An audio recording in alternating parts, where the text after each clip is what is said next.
Club Junta, building better Africa. Pamoyo imafika nthawi and you call it enough is enough. I'm saying this statement and should go to MCP and the President Chakwera that enough is enough. Malawians are saying enough is enough. Mwapanga zoyipa kwambiri, mwapanga zinthu zonunkha nthawi yayitali, mwapanga zinthu zosakhala bwino, mwayika Malawi pa mavuto kwa nthawi yayitali, and it is now enough and we don't want it anymore. Ndikafuna ndikuziwiseni kunena kuti ziko linolo does not belong to anyone. Ziko lino does belong to Malawians. Ziko linolo sila munthu wina aliyense kuti ukazitenge iweyo ngati ziko lindirako ndio uzikalamulira ziko li with an iron fist. Nthawi imeneyo idatha, ndipo ngati mmaona ngati Amalawi akamafasa phe osamapanga kanthu, musaone ngati Amalawi iwo ndi zisiru kuti mukafike saizi mafuna kuti muziyaopseza anthu muziko la democracy. Even if you can bring area 30 yonse ndi mfuti zawo, kama mutatenga ame onse, mutatenga polisi onse kuti mukaphe anthu, koma ndikuuze ni Amalawi ndi okwiya kwambiri. Amalawi padakali pano pasea kuopaso kufa chifukwa mmene likuyendera ziko li ndi chimozimozi kufanso. So I'm telling you Chakwera and your people kunena kuti enough is enough. Ndamva kunena kuti ati anthu ena akufuna muchite kidnapu Namiwa chifukwa ati walengeza kunena kuti akufuna Namiwayo ndi Amalawi akufuna kwabwino ndi akufamile ndi azinzake a SKC ndi abale awo anthu onse amene anamwalira pa ngozi ya ndege kuchikangawa, kunena kuti anthu akufuna chilungamo, anthu akufuna adziwe zimene zidachitika.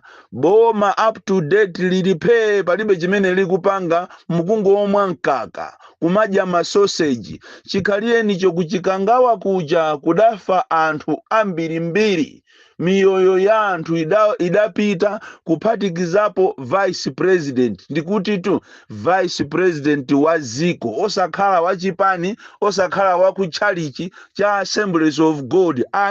Vice president wa ziko anamwalira kumene kujako, and Malawians need answers. Siti kufuna china chili chonseso iyayi kupatula maansala.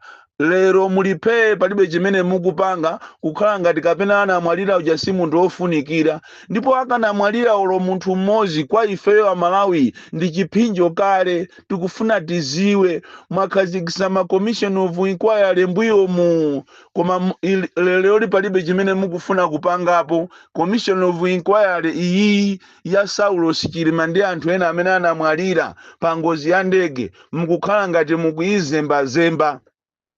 Pang'ono ikati kangochitika nkhani ina iliyonse ngakhale wopanda ntchito mmapangisa commission of inquiry. Kalero anthu a Malawi ankakudalirani kunena kuti inuyo mwina mukhoza kuwombola ziko lino, koma mutangolowa mwezi wanu woyamba munaoneka akulu inuyo kuti you are nowhere near kupulumutsa anthu a Malawi. Nde a Malawi akufuna maansala, nde pamene anthu akufuna maansala za zimene zinachitika kuchikangawa, musamuopseze wina aliyense. Ndipo amene mukufuna kuzamuchita kidnapu ati Namiwa, ndiye ndifuna ndikuuze ni muchitatu kidnapu ambiri, chifukwa ineyonso ndili momo ndi gulu langa la Malawi First. Namiwa akangoyambisa mademo achilima, ifenso a Malawi First tili konkonso. Ndipo ngati mukufuna kuchita kidnapu anthu oyambirira ndikhale ineyo, paja ine nimangoyenda pena paliponsetu, ndiye mundiyambe ineyo kundichita kidnapu. Ngati imeneyo mukufuna kuti ikhale somano yothera mapenalty, tayerekezani mupangeza uchisiru. Iniyo musamazitenge ngati kapena ndinu madolo kuti ziko linolo amene alimo ndinu nokha iyayi.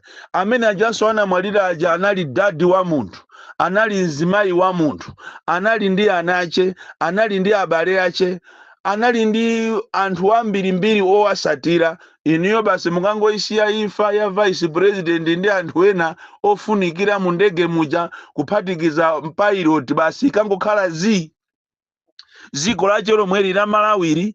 Mukuona ngati Amalawi ndife anthu opusa achani, ndipo mukamanena kuti ati mukulamulira ziko lache limene mukulamulira litiro, ziko lake lomafuna kumanamiza anthu. Pakali pano tikunena pano mankhwala muzipatala mulibe, tikunena pano anthu akuzunzika kwambiri. Akapita anthu olo ku bottom kuti akachire akuuzidwa kuti apereke ndalama, operation yomweyi ati apereke ndalama muzipatala. Munthu ukapita kuchipatala utakhapidwa akumakuuza kuti basi kunoko mankhwala kulibe, zipita ni kunyumba bora atakusokani. Ndiponso kusoka koso kwa mwayitu ziko lache limene mukulamulira ache liti lonamalo kumapita kumwanza uko kumakapanga simboliki ati fetereza tikufuna tiyambe kugawa fetereza ache obwereka kuma kampani amwenye basi ngona kuti atibwerekeni fetereza basi kunyamula matraki basi nikumakabwerera nawo matraki. Umeona ngati fe sitikuziwa kuti fetereza uja wakumwanza uja munachita kubwereka. Ndipo Amalawi ngati mmadalira zolandira muiwaleko chaka chino fetereza kulibe. Ziko ili yakuyendesa ndi mafia nambala 1 amene akuzitonga ngati ndi dolo, awawa chiseko cha apana, ndipo alibe anywhere to run. Palibe kumene angathawire, palibepo chimene chikuyenda. Tikunena pano anthu amene anagwira ntchito ku Admark amene anachosedwa mwachipongwe pakanatu 2 years. Tikuthamangira chaka chachitatu anthu amene achasanalandire ndalama zawo, yeti ali ndi ana ku sukulu, ena aja akufuna kulipira marenti, ena wakufuna kupanga ndalama ndi ntchito zimene akufuna zawo za personal, koma akukhala moyo ozunzika kwambiri anthu amene anagwira ntchito ku Admark. Mafia okhaoko koma zikakhala ndalama za iwo ndi akuchita kumayenda m'mabriefcase ndi ma US dollars. Boma la cheritiro mufuna muzimunamiza ndani inuyo? Iniyo ndinu ndani? Ndiye ndifuna ndikuuze mufune musafune anthu tikupita kunsewu, tipita kunsewu. Ndipo Amalawi kwina kulikonse kuchokera kumpoto, chigawo cha pakati, chigawo cha kumwera, Eastern Region, amene mumamukonda SKC, komanso ino abale anu amene anamwalira pa ngozi imene ya ndege, madeti akatuluka tiyeni tituluke mwa unyinji. Palibepo zopa iyayi, futi iso mfuti za chaniso. Aeri ya fete ya zisiru ena jema kape ama zitenga ngati iwo ndi aboma, kuma zitenga ngati ati IMCP, zilibe nchito zimene zozo ni makape eni. Pakali panopa ndi amade. Itshoke, kumangidwa, kuomberedwa, koma ife tikufuna chilungamo. Ndipo ngati chilungamo chefe tikuchifuna, ifeyo tundi anyake aziko, amene tikufuna chilungamocho, anyake aziko. Ndipo ntchito yake yonyadira yache itiyo. Mukunyadira ntchito yache iti.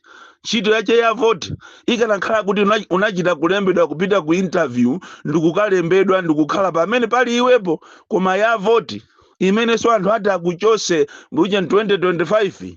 Ndipo Amalawi tu wango atola iwetu ukanakhala utachoka kale. Koma Amalawi ndife anthu opepera kwambiri, anthu ombwambwana amene sitidziwa zimene zikuyenda mu ziko lathu kuti tingapange bwanji. Akungokusiya pamene koma siku lake ndi limodzi. Amalawi akazanyunumuka siku lake ndi limodzi, ndipo muzaona ngati ndi mbanda kucha. Ndiye mukanena kuti atite koma kumakakhala ku meeting tifuna timuchite kidnap namiwa mukamuchite kidnap. Ini ziko lindiranu, ziko lindira amanu mene amakuberekani kwanu anakuza kuti iwe ngodi yako uli ku Malawi kunoko kampani yako ndi Malawi. Ntchito yake itiyo, uminister ache utiwo kuti muzikapanga nawo nkhanza kumazunza. Mwazuza maburundi nthawi yonse imwe aberabera maburundi musalimamu. Pano mukupitirizabe kumapanga ma meeting ndi maburundi usiku, amene mukuona inu kuti afuna zikupasani ndalama. Inu mukuona ngati sitiziwa zokuti Amalawi amaburundi akuberedwa, zokuti zimene zozo mukuona ngati sitiziwa. Anthu akuzunzika Malawi muno kwambiri kumakhala ngati ziko lisirawo. Lero mukayiona registration ya meki imene ikuyambika pa 21 panopa. anthu onse amene akupita ku training ndi amu MCP WhatsApp group.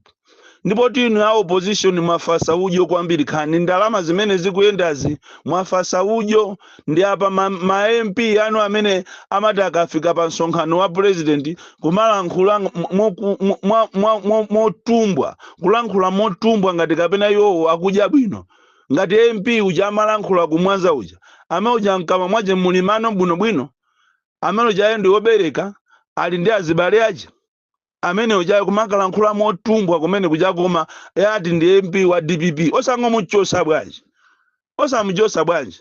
Ndipo mwafasa kwambiri twinu a opposition anzanu akukuta katani lero li anthu akukamba training yoti akambe zakalembera wa meki training ikuyamba lero li koma muone kulibe ko official communication. Anthu akutengana akuchitana recruit kuzera ma MCP WhatsApp group. Ndipo amene ali ma admin ndi anzawo ndi amene akupereka maina kumapita kumeki enawo kumapita ku NRB. Ndi imene tu legislation ya anthu kapena recruitment ya anthu mene ikuyendera.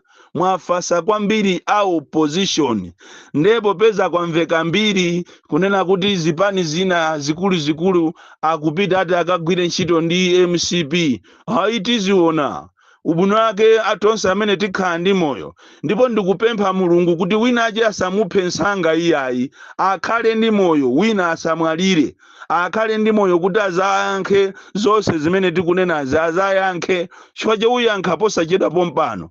Ndipo ine ndikutha kuona koyamba asogoleri andale wina akumangidwa kukakhala kumaula boma likubwerali chifukwa mwatitola kwambiri mukuwatenga Amalawi ngati zisiru.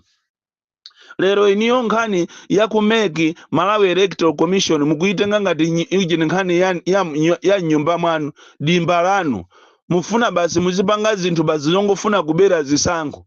Nenda afuna ndikuuzeni kunena kuti Malawi wachesi wa lero Amalawi anasukusula palibe zoopsezana palibe. Ndipo muona zimene ziti zichitike maka pa nkhani imene ya mademo achilima tikupanga mademo ineyo ndi amene ndili pasogolo sindikhala pasogolo mwinaso namiwayo akunama nanga simwina mutola namiwayo ine nikhala pasogolo tizaone ngati iniyo muti muzaombe mfuti chifukwa mwina mukudalira zisiru zanu za ku area sade zimene zimangoomba mfuti pena palipose kumangomanga anthu pena palipose. Ndiye ndikufuna ndikuuzeni muziyamba mmozi. You must even dare try it. Don't even dare try it. Muona mmozi muzipita atu ngati iniyo mukufuna kuti muzipanga zibwana ndi ifeyo Amalawi mmozi muzipita. Is I want to bet you simunga makhale basi kumagonera nkhani anthu akufuna aziwe chilungamo chimene chinachitika. And why are you not firing even the army commander? Why are you not firing your ministers? Amene anayenera kuti apereke umboni weni wa zimene zinachitika. Apereka bwanji ndege yopanda black box. Ndipo mautenga amene omalankhula aja kumana kuti ati atafika kunzuzu basi anapezeka kuti kunali chifungana bwere amakuuza ni ndani. Ndiye Amalawi akufuna aziwe zimene zonse ndiye tikupita pa nsewu popeza mwaonesa kunena kuti mufuna muzipanga mafilimu ndi apa mungotulusana ngakhale mundende anthu amene anapha anthu mukuwatulusa chilungamo chisaziwike. Ndiye tikufuna tikuuzeni kuti namiwayo tu wangoyitokosa sali yekha tilipo ambiri ndipo mmodzi mwa anthu ambiriyo ndi ineyo tikakumana ku nsewu konko koma tikufuna Amalawi aziwe chilungamo. Chilima asafe ngati galu. Chilima anali wofunikira kuziko. Chilima anali ndi mafriends anali ndi mkazi anali ndi abale yake chimodzimodzi so Shaniru Muluzi Shaniru zimbiri anali ndi anache anali ndi azibale ache chimodzimodzi so onse amene anali oyendesa ndege ijayo amene anamwaliranje anali ndi azibale yawo kutitenga ife uchisiru musiretu mwapasidwa masiku koma mulibe nazo ntchito ndiye tikupita pa nsewu anyake aziko lino ife Amalawi tikachite demand what is belong to us. Palibepo zoopa soya isituopa. This is born Kalindo, the DC mwana woopsa kwambiri, the most deadly and dangerous child from Jeza village, TM Mabuka, box 76, Mulanje, Malawi, Southern Africa. Club Junta, building better Africa.